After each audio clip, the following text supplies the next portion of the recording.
1999 के कारगिल युद्ध को 25 साल हो चुके हैं, लेकिन इसकी यादें आज भी पूर्व सैनिकों के दिलों में ताजा हैं। भारतीय सेना ने ऊंचाई वाले इस इलाके में दुश्मन की गोलियों का डटकर सामना किया और जीत का परचम लहराया। लद्दाख स्काउट्स के रिटायर ऑनरेरी लेफ्टिनेंट ताशी इत्सेरिंग सेना की उस पहली टुकड़ी में शामिल थे जिसे देश की सुरक्षा के लिए बुलाया गया था।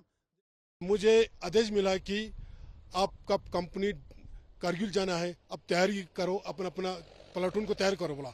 उसी टाइम 6-7 ट्रक आ गया। हमें ये मालूम नहीं था कि कारगिल लड़ाई हो रहा है नहीं रहा, हमें कुछ मालूम नहीं था। तो जैसे हमने तैयारी शुरू कर दिया, क्योंकि लड़ाई के लिए ले जाने के लिए हथियार अम्यूनिशन का अलग एक डिटेल होता है फौज में।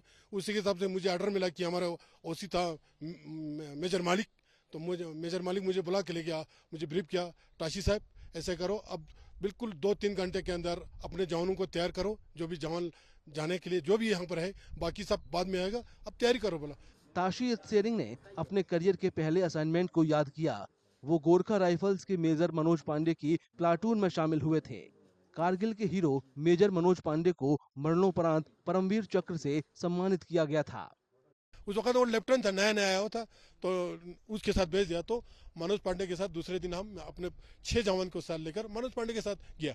तो जैसे जहां पर हमने अटैक के लिए गया था पॉइंट पर, उनके दुश्मन ऊपर था, हम बहुत ही नीचे था, हर पहाड़ी के ऊपर दुश्मन था और हमें सिर उठाने का मौका नहीं देता। जैसे हम लोग गया, हमारे साथ 10 जीआर का जवान था, 6 लद्दाख स्क्वाड का जवान था। जैसे गया वहां से फायर आना शुरू हो गया था। 2 जवान को हमारे सामने गोली लगा, मैं शहीद नहीं हुआ, वो बच गया, वो जवान पूरा बच गया था। तो मनोज पांडे साहब ने उनको नीचे विड्रॉल किया। तो उस दिन हमें जो अटैक करने था वो उस दिन सक्सेस नहीं हुआ, क्योंकि दुश्मन काफी ऊंचे पर था और उस दिन बर्फ भी गिरा था और काफी बारिश भी आ रहा था, उन्हें हम लड़े सक्सेस नहीं हुआ। नेक्स्ट दिन उसी पोस्ट पर लद्दाख स्क्वाड को अटैक के लिए मौका मिला था। कारगिल युद्ध के दौरान दुश्मन पर हमला करने वाली लद्दाख स्काउट्स पहली रेजिमेंटों में से एक थी। इत्सेरिंग को गर्व है कि वे लद्दाख स्काउट्स का हिस्सा थे।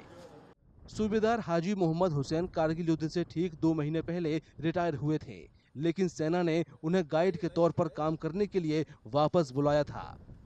1999 के कारगिल युद्ध में जवानों को गाइड कर रहे हाजी मोहम्मद भी घायल हुए थे। हमारे जवान कैजुअल्टी होने के बावजूद भी लड़ाई लड़ा, जब तक मरने दम तक भी लड़ाई लड़ा, लेकिन पीछे की मूव कभी नहीं किया किसी ने, पूरी आगे की तरफ रहा। जब तक हमारे पोस्ट कब्जे नहीं हुआ तब तक के लिए आगे की हरकत में रहा। यहाँ कोई सिविलियन नहीं था, यहाँ पे हमारी बस्तियों से सब भाग गया था पूरा। कोई करचे में था, कोई जांसकर में था, कोई श्रीनगर में था। यहाँ पे ऐसी बुरी हाल थी, जहाँ पे मैं खड़ा हूँ यहाँ पे बम आए और ऊपर भी बम आए, कोई जगह खाली नहीं था कि जिस पे बम नहीं आए। बाकी आधा तो आर्मी के साथ थे, आधा जो है बच्चों को लेके कहीं कहीं जाके बैठे, बाकी सब तो आर्मी के साथ थे, चाहे सिविल हो चाहे आर्मी हो, पूरे के पूरे आर्मी के साथ।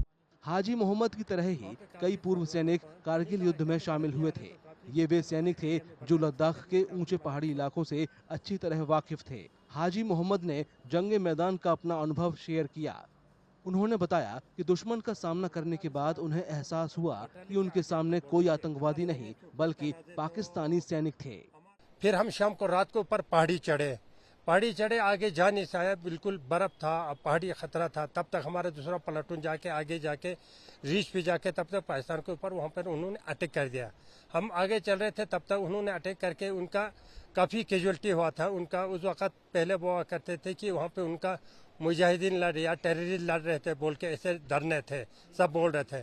तो हमें फर्स्ट बार वहाँ पर उनका 5 NLI का 3 जवान मतलब डेड बॉडी मतलब वहाँ से रिकवर करके लाया था पाकिस्तान का। तो वहाँ पे ऐसे फर्स्ट पता लगा चाहते हैं कि वहाँ पे रेगुलर उनका आदमी भी यहाँ पे बॉर्डर पे लड़ रहे हैं। रिटायरमेंट ऑनरेरी कैप्टन कहते हैं कि वे देश सेवा के लिए हमेशा तैयार हैं। सेना की तरफ से अगर उन्हें भविष्य में भी बुलाया जाएगा तो वो जरूर जाएंगे। कारगिल विजय दिवस की 25वीं वर्षगांठ 26 जुलाई को मनाई जाएगी। ये 1999 में पाकिस्तान पर भारत की जीत का प्रतीक है।